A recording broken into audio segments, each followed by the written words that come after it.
Des retours dans ce studio de Gueule Afrique Télévision. Mesdames et messieurs, merci de votre fidélité sur notre chaîne. Vous êtes de Congolais, vivant dans la diaspora, qui nous suivent à pareils instants. Nous vous disons merci, nous vous disons bonjour et bienvenue ce lundi sur notre chaîne pour beaucoup d'actualités au cœur d'investigation. Gueule Afrique Télévision reçoit Christophe Mouissa, un panafricain, un analyste indépendant pour des questions sécuritaires. Monsieur Christophe, bonjour et bienvenue encore sur la télévision panafricaine. Bonjour messieurs les journalistes et bonjour à l'ensemble de tous les téléspectateurs. Je vous remercie pour l'invitation. Comment vous allez? Nous allons bien, nous continuons à tenir malgré les difficultés auxquelles nous faisons face, sur le plan de la sécurité, sur le plan de la gouvernance, mais dans tous les cas nous continuons à apporter tout ce que nous pouvons apporter, voir dans quelle mesure cela pourrait s'améliorer. Déjà, on parle ici de la situation sécuritaire dans la ville de Goma, comme vous parlez un peu de la sécurité. À un certain temps, les maires de ville présentaient toujours et jusqu'à présent continuent à présenter des personnes entre guillemets soupçonnées d'être auteurs de l'insécurité dans la ville de Goma. C'est quoi l'évolution aujourd'hui? Est-ce qu'il y a des changements? Est-ce qu'il y a des évolutions quant à cela? Bon, pour dire le vrai, il n'y a pas d'évolution parce qu'au vu des enquêtes que nous avions pu mener auprès des forces de sécurité, principalement les forces de police, il a été remarqué que la ville de Goma aujourd'hui, qui est l'une des grandes villes de la République démocratique du Congo avec une capacité aujourd'hui de plus de 2 millions d'habitants, et malheureusement les éléments de police sont à des effectifs très réduits. Des effectifs très réduits effectivement qui ne parviennent pas à contenir les aspects sécuritaires dans la ville de Goma. Ça, c'est une première des choses, la difficulté liée aux effectifs de police.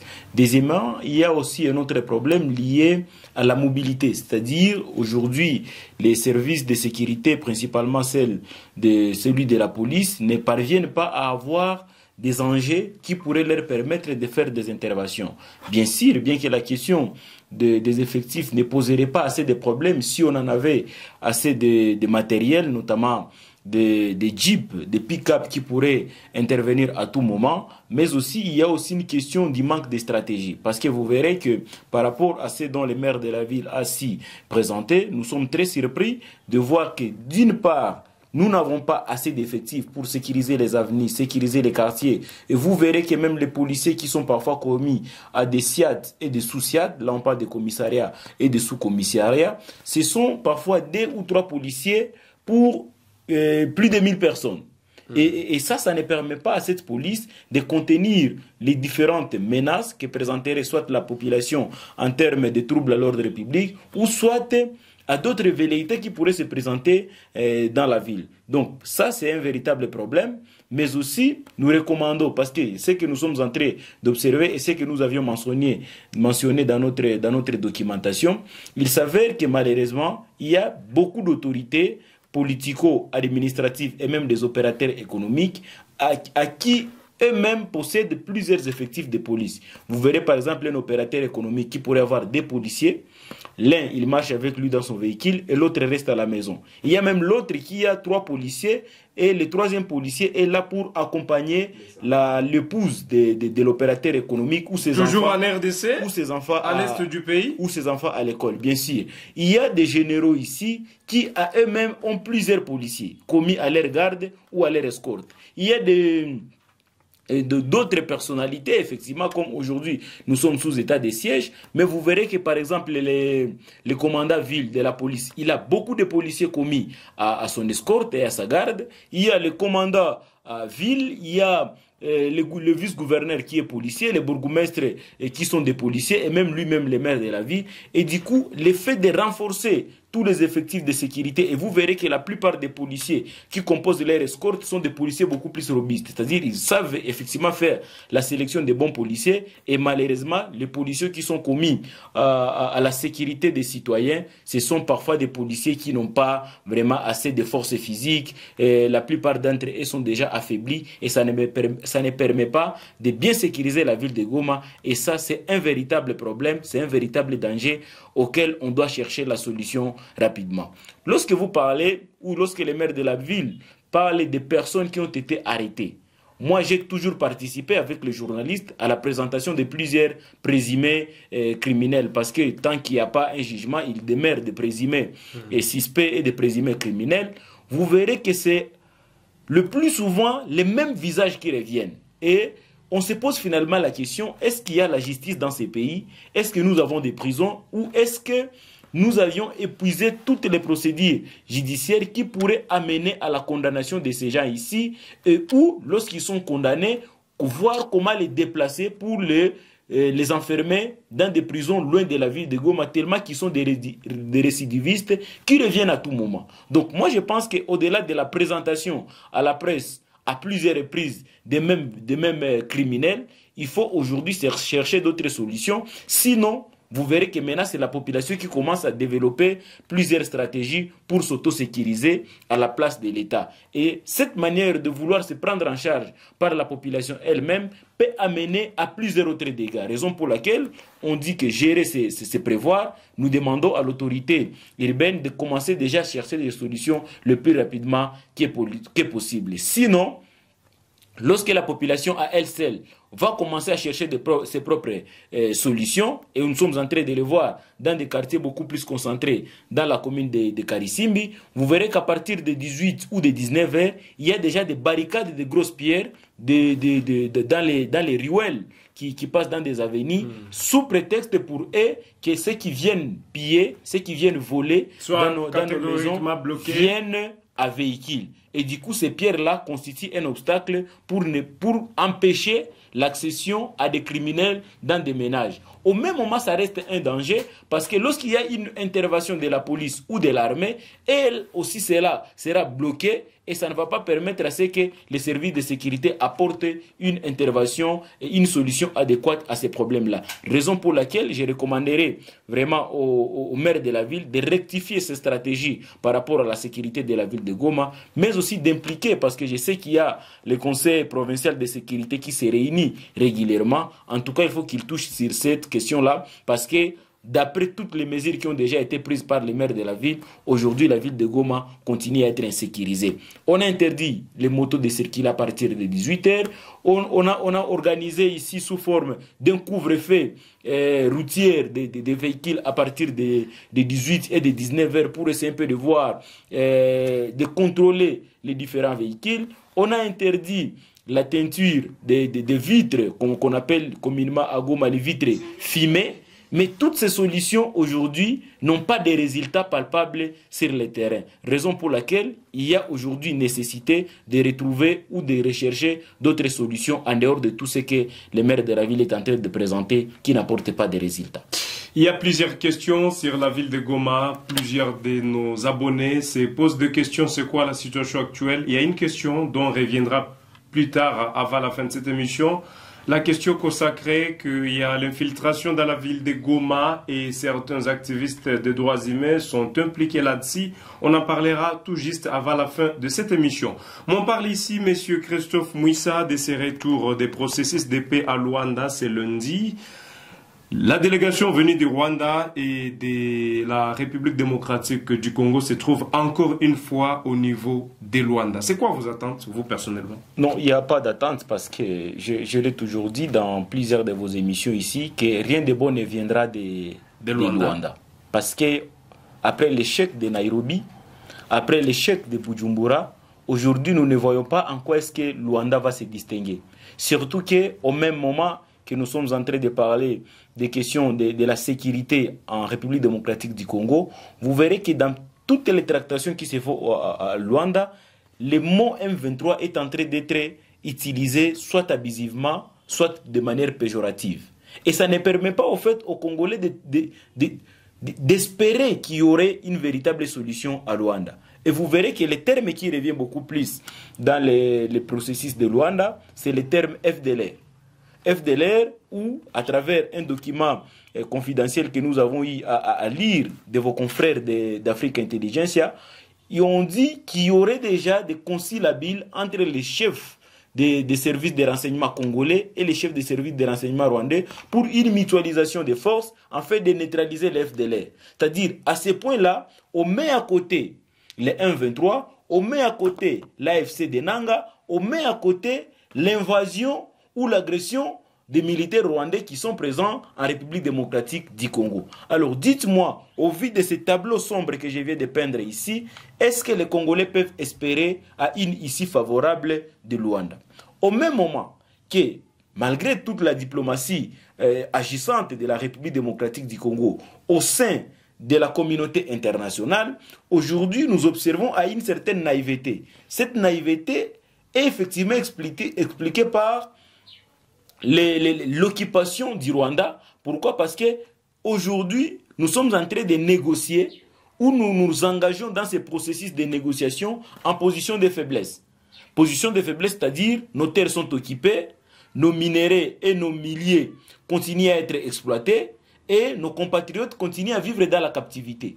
Donc on est dans cette situation d'impuissance d'agir. Pourquoi? Parce que l'ennemi semble prendre de l'avance sur nous et nous pensons qu'à ce niveau ici, comme je l'avais dit encore dans une de vos émissions, que vous pouvez bien beau avoir une très bonne diplomatie, mais lorsque derrière il n'y a pas une armée puissante capable de gagner du terrain pour faire face à cet ennemi-là, ça sera toujours difficile parce qu'il n'y a pas une prison pour des États. Ces négociations que nous sommes en train de faire, ces accords qui pourraient être signés de bonne foi de notre côté, en tout cas, il n'y a pas une formule sacrée de protection ou bien de respect sans condition de ces mesures-là. Parce que si aujourd'hui nous signons, c'est-à-dire c'est le plan de neutralisation de FDLR qui sera mis en œuvre, et on va mettre de côté le plan de neutralisation du 1-23. Et dedans, il faut qu'on soit clair. Lorsqu'on parle de l'occupation aujourd'hui du territoire de Rutshuru, de Masisi, d'une partie de Nyiragongo et de Lubero, et que le même M23 ou le Rwanda vous dit que les FDLR sont en RDC et qu'ils seraient entre Rutshuru et Masisi, alors qu'au même moment que c'est le Rwanda, à travers l'AFC et le M23, qui occupent les mêmes milliers, c'est-à-dire qu'ils ont la possibilité de les neutraliser. Parce qu'on ne dira pas que les FDLR sont à Goma, on ne dira pas que les FDLR serait à Walikale. Vous comprenez? Donc, en tout cas, pour moi, je reste très dubitatif par rapport aux résultats qui viendraient de Luanda. Sinon, pour moi, ça reste une diversion, une perte de temps inutile, alors que nous devrions renforcer nos FARDC en fait d'aller récupérer et reconquérir nos territoires, parce qu'on ne pourrait pas jamais accepter ou soit récupérer par négociation ce que les autres nous avaient récupéré par la force. Comme on parle toujours de la diplomatie, il y a une autre question qui reste pertinente. La question de savoir si oui ou non il y a des réfugiés congolais au Rwanda. Bon, partant de cette question, il y a eu plusieurs commissions qui avaient été mises en œuvre, notamment le programme de démobilisation, désarmement et on appelle DDRRR, qui avait été accompagné par une mission internationale de HCR, et on avait tablé autour de cette question. Il y a même la Commission nationale des réfugiés en République démocratique du Congo, où effectivement on prouve qu'il y aurait des réfugiés congolais qui seraient au Rwanda. Mais jusqu'aujourd'hui, cette question reste aussi pendante. Pourquoi? Parce que lorsque la guerre commence vers les années 90-93, ce qu'on appelait la guerre des Magrivi, certainement, les communautés rwandophones de la RDC avaient pris fuite vers le Rwanda. En arrivant au Rwanda, une année après, il y a eu génocide au Rwanda. Est-ce qu'ils ont été identifiés au moins? On ne sait pas. On ne sait pas parce que, selon les rapports de l'HCR, ils seraient identifiés. Alors, il fallait faire ce qu'on appelle échange de réfugiés entre ceux qui sont venus de 1994 vers le Congo et ceux qui sont partis du Congo vers le Rwanda en 1993 en fuyant la guerre des Magrivi. Mais jusqu'à aujourd'hui, c'est une question qui reste floue. Pourquoi? Parce que les Rwandais qui pourraient être considérés aujourd'hui comme un pays stable, pourquoi à leur niveau, ils ne parviennent pas à identifier les réfugiés congolais qui seraient chez lui, leur demander s'ils sont aujourd'hui prêts à retourner chez eux, et surtout que de là où ils doivent revenir, nous avons des chefs coutumiers, nous avons les administrateurs des territoires et des chefs de chefferie qui doivent aussi confirmer et affirmer réellement que ces gens-là sont des Congolais qui sont venus de ces entités-là qui sont été présentées. Donc, Cette question, moi je n'aimerais pas que ça soit abordé de manière précipitée sur la table des négociations, mais résolvons d'abord le problème de la sécurité et cette question d'échange des réfugiés pourrait revenir un peu plus tard. Peut-être c'est pour certains qui sont en train de nous suivre sur Gay l'Afrique Télévision, la première fois aussi de nous suivre. Et nous vous appelons à vous abonner. Mesdames, messieurs, des Congolais, oyo bako fanda lelo na diaspora, nini bozali kokanisa na bitumba ezali koleka na kati ya République démocratique du Congo. Partagez la vidéo, mutu mosusu azala informé au travers lien wano kotine de la mais également au commenter au côté commentaire na yo émettre idée na yo yango wana Christophe Mwisa. Ba Congolais o bako landa biso au côté pe idée na yo makanisi na yo likanisi na yo en ce qui concerne bitumba o ekoleka na kati ya mboka na biso République démocratique du Congo. Alors on va surtout que nous n'avons pas aussi le monopole de la réflexion. Nous respectons beaucoup plus les téléspectateurs qui nous suivent en ligne ou à travers leur télévision dans des salons. Ils peuvent également émettre leur point de vue parce que cette question de la région des Grands Lacs, principalement de l'Est de la RDC par rapport au Rwanda, c'est une question qui reste complexe et où nous avons besoin de vos commentaires pour que nous puissions aussi enrichir nos recherches et nos réflexions par rapport à cette grande thématique. Voilà, alors il y a une question qui reste pertinente où plusieurs personnes ont fait semblant d'en parler, mais il est important que tout le Belayango Boyebike, le lot problème est Ali Christophe et que il y a certains points où Batubazo sauté et Yokami Batuba sauté et puis un peu plus tard lorsque la conséquence c'est qu'il y a commis tel aloba qui boué mais avant les gens devraient parler de ça. Il faut pas négliger information et zalamouke et zalamounene. Je reviens un peu pour que tout s'y ça. Le maire de ville a confirmé Bipa Yabatuya Média que la ville de Goma est infiltrée. Infiltration oyo esalemi na kati ya mboka Goma, Monguna azo utilisé ba activiste à droits humains pour effectuer opération oyo ya infiltration. C'était avant le lundi oyo le cas qui a enterrement. Quelques 4 jours plus tard, toko yokake, il y a la guerre entre le gouverneur de province et les activistes de droits humains. Il y a la guerre entre les maires de ville et les activistes de droits humains. Oyo biso toyebi eza koloba eke le maire de ville, le gouverneur de province, a Pekisaki, c'est que nous savons, a Pekisaki qui est manifestation zalate, batunyo sobami conformé, na mibeko oyo, ye a Pesaki. Alors, monsieur Christophe Mwisa, vous êtes un activiste des droits humains. Qu'est-ce qui ne va pas entre vous et le gouverneur de province, entre vous et le maire de ville? Pourquoi vous ne voulez pas aussi respecter mibeko oyo bakonzi ya mboka bako tia na kati ya mboka Goma pour établir de l'ordre? Vous avez le temps. Bon, merci beaucoup pour cette question. Qu'est-ce qui ne va pas? Je précise effectivement que je suis défenseur des droits de l'homme, l'un de ceux qui font partie des organisateurs de différentes manifestations dans la ville de Goma. Et nous confirmons ici que nous sommes dans une très bonne collaboration avec les autorités tant militaires que policières, mais aussi les autorités politico-administratives. Mais là où ça choque, c'est au niveau de la compréhension et de la perception des problèmes. Parce que vous savez que nous sommes dans un pays qui... Nous qualifions d'un pays d'état de droit dans lequel nous respectons ce qu'on appelle la hiérarchisation des normes. C'est-à-dire nous avons un cadre légal, nous avons la constitution, nous avons les lois organiques, les lois réglementaires jusqu'au plus bas niveau. Et nous, en tant que des défenseurs des droits de l'homme, nous sommes les plus respectés des textes qui régit effectivement le fonctionnement de notre pays, en commençant par la Constitution qui est la loi suprême. Et ce qui s'est passé ou ce qui continue à se passer entre les autorités militaires, parce qu'il faut préciser que nous sommes sous état de siège, il y a une forme d'autoritarisme dans lequel nous sommes en train d'observer. Il s'agit notamment de répression des manifestations, d'interdiction des manifestations et même des arrestations et des menaces qui pourraient peser au cas où l'autorité se sent effectivement lésée par l'initiative des organisations de la société civile. Tenez, cette question d'infiltration, nous devons faire très attention. Très attention, pourquoi? Parce que l'autorité doit peser ses mots à chaque fois qu'il les prononce, surtout devant les journalistes, vous qui avez aussi besoin des informations. Non, nous on a saisi qu'il y a l'infiltration à Goma et que vous, les acteurs de la société civile, vous les activistes des droits humains, vous êtes utilisés pour cette question. Mais on a saisi ça. C'est le maire qui nous a dit ça. Lorsqu'on allègue des faits, Il faut avoir la possibilité d'apporter des preuves. Malheureusement, les maires de la ville parlent sans preuve, ils parlent avec beaucoup d'émotion, et ça, moi, je Mais c'est une autorité. Ça, moi, le premier citoyen de la ville, il doit avoir normalement des... Être autorité ne signifie pas être omniscient, ne signifie pas être expert.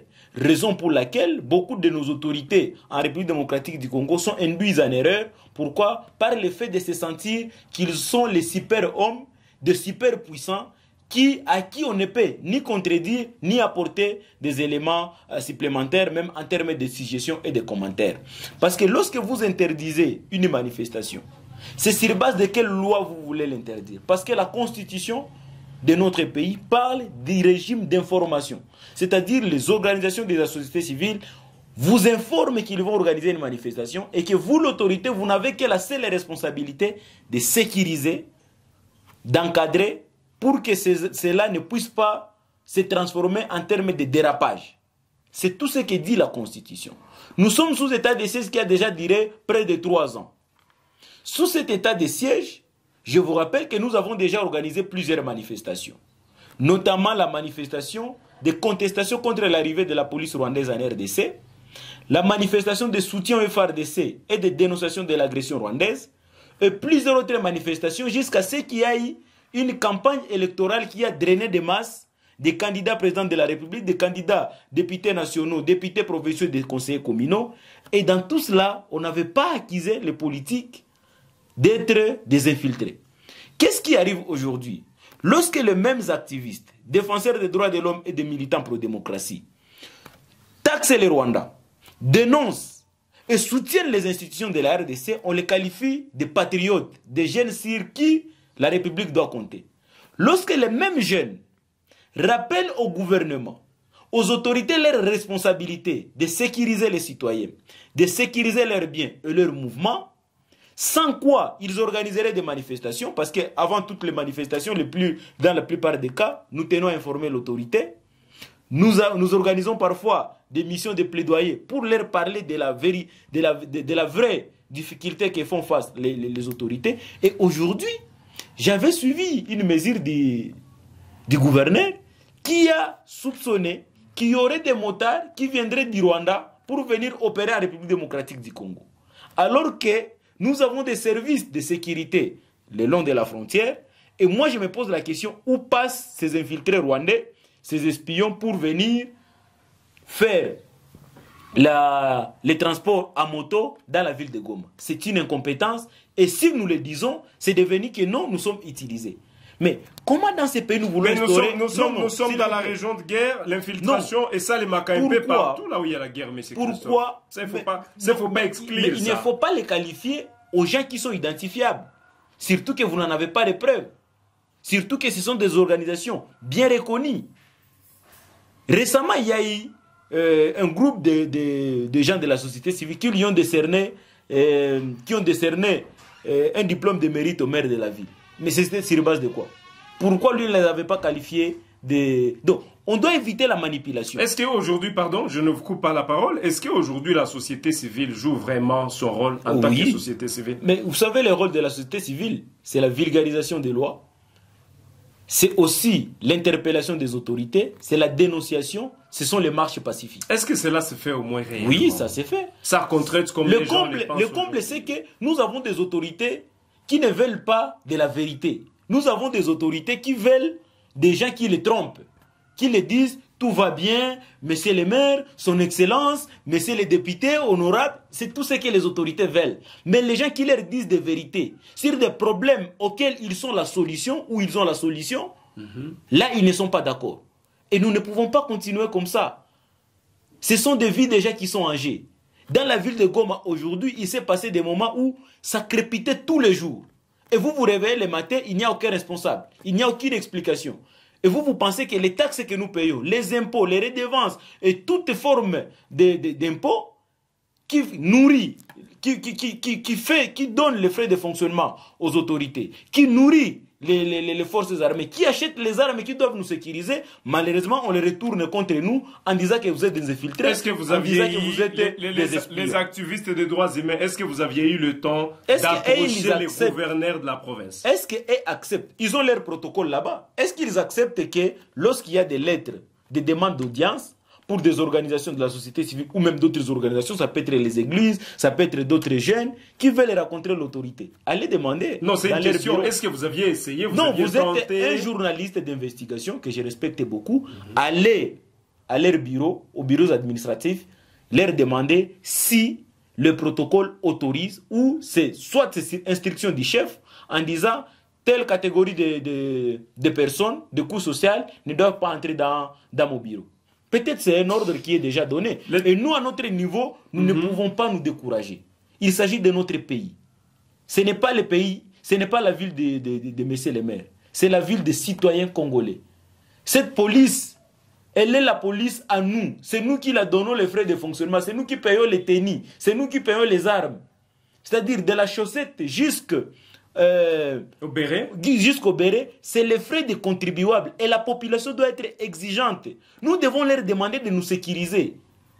Ils ne doivent pas être là pour s'accaparer de tous les effectifs pour leur propre protection, leur propre garde, de leurs épouses, de leurs enfants. Et la population de Majengo, la population de Mugunga, la population de Keshero, la population de Katoy, des maires dans une insécurité totale parce que seulement il y a quelqu'un qui nous a qualifiés d'infiltrés. Et moi, je pense que ça, c'est très grave. Prochainement, nous allons nous mobiliser pour déposer une plainte contre les maires de la ville, en fait qu'ils puissent présenter les preuves de ces allégations. Ayez au moins le courage d'approcher les maires de ville. Non. Et le courage de lui approcher. Vous savez, là, il ternit même la réputation et l'image des jeunes des organisations de la société civile. Comment vous voulez qu'il y ait une collaboration avec des gens qui ne veulent pas affronter la vérité? Ils pensent que parce qu'ils ont le pouvoir, parce qu'ils sont militaires, on ne peut plus rien les là, vous allez plus loin. Merci beaucoup. Non, il faut qu'on se dise des vérités. Merci beaucoup. Il y a notre État aussi qui file. Alors, je retiens ici quelque chose. Peut-être je vais m'adresser au gouverneur de la province, le général-major Peter Chirimwami, qu'ils ouvrent et les portes à de négociation. Tous ces services, Oyo, Bakolanda, Biso, Mukolo, Mwalelo. C'est pas la guerre. C'est pas la guerre. C'est pas la guerre. Non, le problème, c'est qu'ils pensent qu'à chaque fois que les jeunes viennent l'approcher, c'est pour demander de l'argent. Voilà, c'est loin de là. Même vous, les journalistes, parfois, vous avez des difficultés d'accéder dans leur bureau parce qu'ils pensent que vous venez commander de l'argent. C'est même par là qu'il y a Kolobela Mokonzi à province et à Nord Kivu, le général Peter Nkouba-Chirimwa, mais que je respecte beaucoup. Monsieur le général, monsieur le gouverneur de la province, essayez un peu que Zoa Bazabananayo, Ezabatu Oyo, Ozo Kambalelo. Benga bango ba expliquer yo ba problème na bango que ba service e banda ko bloquer bango te c'est pas sérieux que batu baye komo na mokonzi bazala aussi bloqué, c'est pas sérieux, sinon ça va créer du désordre na kati mboka Goma et que les efforts oyozo sala batu bazo témoigner yo un peu partout dans des quartiers dans la ville de Goma et kokwea na mai, les gens n'ont pas l'accès vie kotala mokonzi mboka. Donc c'était un peu ça. Ceux qui problème ezali ba activiste ba komi gumbama ba ki komona mokonzi et ceux qui bazui courage à kokende komona mokonzi qui ne soit pas aussi bloqué na niveau ya ba service. Mokonzi ya kolanda biso peut-être que le ka likambo oyo ezai ke ba activiste oyo ba kosala makambo wana mokonzi ya province essayer de les appeler. Ezabana na yo, essayer de les appeler. Ezaba petit nayo, de petits avec qui vous aviez toujours collaboré, des petits qui sont en train de louer vos actions dans la ville touristique de Goma et un peu partout dans la province du Nord Kivu, essayez de les appeler comme ça, vous dialoguer, vous discuter, vous bon bonito côté abissonio sur front contre Paul Kagame. Sinon c'est pas la guerre. Vous êtes le gouverneur de la province, vous êtes le patron de la province et que vous avez le droit de bien dialoguer, de bien collaborer avec vos enfants. Monsieur Christophe Mouissa, toko estimé que ba service à Mokonzi et que talamanaka oyo et que likamboye koya kokoma à tous ces jeunes activistes, je l'ai entendu qu'il y a ba oyo bazo qui m'a parce que bazo pour chasser bango. Vraiment ce n'est pas une bonne affaire le temps que tuzana bitumba et sengeli Mokonzi ata la bonia kosuki sa biloko wana. Nous sommes à la fin de cette émission, monsieur Christophe Mouissa, nous vous disons merci beaucoup d'avoir répondu à notre invitation. C'est moi qui vous remercie. Je remercie également l'ensemble de nos téléspectateurs et nous pensons que cette émission sera bien et bien suivie par les services du gouverneur et il doit effectivement savoir que ces jeunes n'ont pas d'autre moyen de manifester que de dénoncer. Nous dénonçons, nous produisons des rapports, et tout cela c'est pour le bien de notre pays.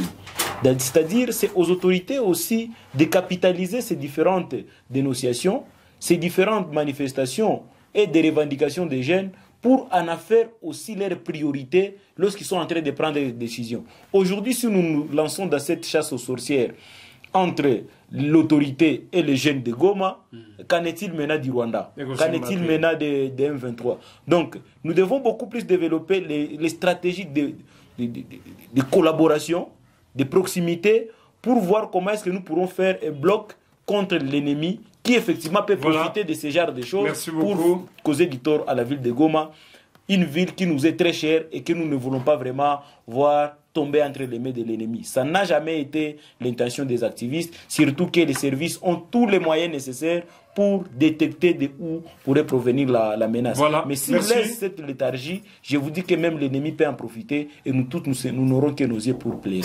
Merci beaucoup, mesdames et messieurs. Nous vous disons merci de votre fidélité. Merci de nous avoir conviés votre temps sur Gueule Afrique Télévision. J'étais Youssoufou Kibingila à David, journaliste d'investigation à Baye Oyo, Bako Benga Kabiso, Tulubi Matondo Mingi. Restez sur Gueule Afrique Télévision pour d'autres actualités et surtout à la prochaine sur notre chaîne.